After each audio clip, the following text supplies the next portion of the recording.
telling my husband a story earlier, and since it is fresh in my mind, I figured I would share it here as well. I was working out in the basement, and when I come upstairs, we're having some work done at our home. There is a team outside, and there's also a team inside. The ones outside happen to be a group of men. The ones inside happen to be women. That's important.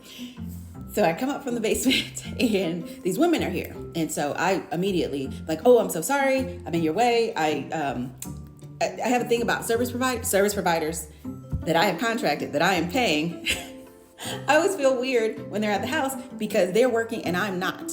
And it occurs to me that if I am there, I should be doing something. It does not matter that these men are running a plow through my backyard.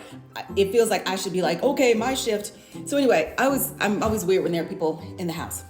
So I come upstairs, these women are there, and I'm like, oh, I'm so sorry. I'll run upstairs and get in the shower, and then I'll be out of your way at my house. So I run upstairs, and I'm going to, I'm throwing off my clothes and quickly change so I can get out of here because everybody around here is doing something. So I need to be doing something. So I got to get out of here. I got to get out of their way. So I'm taking my clothes off and I look over and there's something wrong with the shower head. My shower door, it's a shower stall. My shower door, glass door, opens this way. Okay. My bathroom door, the door to get into the bathroom, opens this way. Pointing it out here, obviously it was a flaw, but we've lived here for 10 years now, so it is what it is. So I'm about naked, and I see that there's something wrong with the shower head. I step inside of the shower, leaving the shower door cracked. It's just easier, again, because they do this. I leave it cracked, step inside. The shower floor is wet, which in hindsight makes complete sense. My husband went to work recently, so of course he would have been in the shower. That is why the floor is wet. But I didn't realize that until my arm was already going up to adjust the shower head. I start to slip. As quickly as this happens, it still is common sense to me that I need to fall out of this. You don't fall in the shower, that you would hurt yourself. So even though I am slipping, I'm like, let me fall out of the shower. In my slip, as I go to raise my leg over the lip that you walk out of the shower stall, you have to step over a little ledge. My foot hits the lip of this ledge.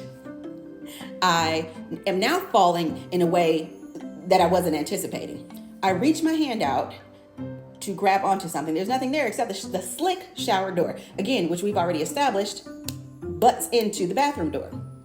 So I punch out, the shower door hits the bathroom door, bouncing it back to me and propelling me into the shower wall.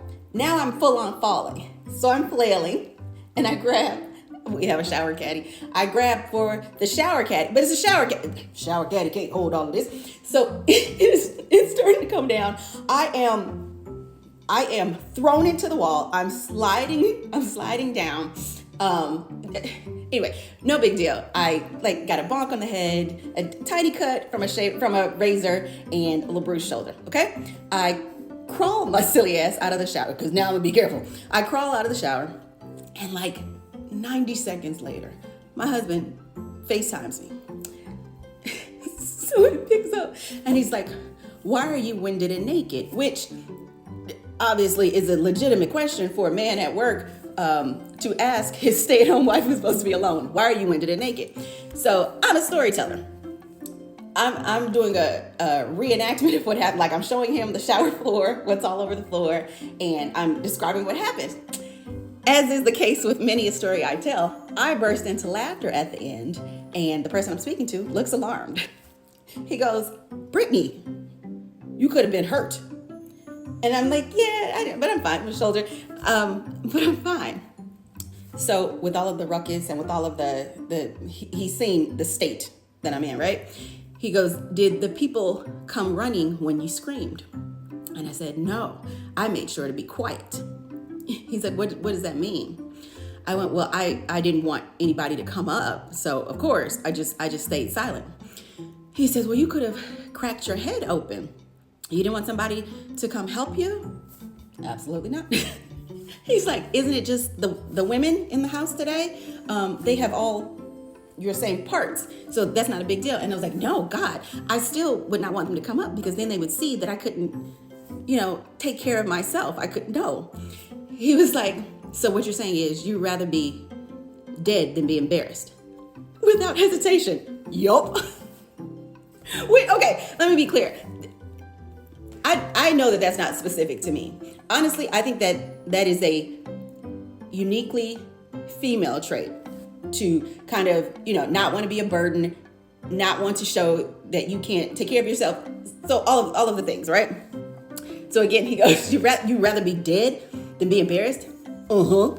So, and you can't really go off of him. He's very dramatic. Every time I hit something with my car, he's like, oh my God, you're at it again. So he jumps to extremes. Don't pay any attention to that. But I thought it a good story because we have a couple of new friends here on social media, and I thought that it was a very unique and transparent peek into my personality and mindset. So you're welcome. Just a little tidbit about me. But also, now that I say it out loud, I think it might be helpful for my therapy session this week. She's been looking for a way in, and I think that this might be pretty insightful. And actually,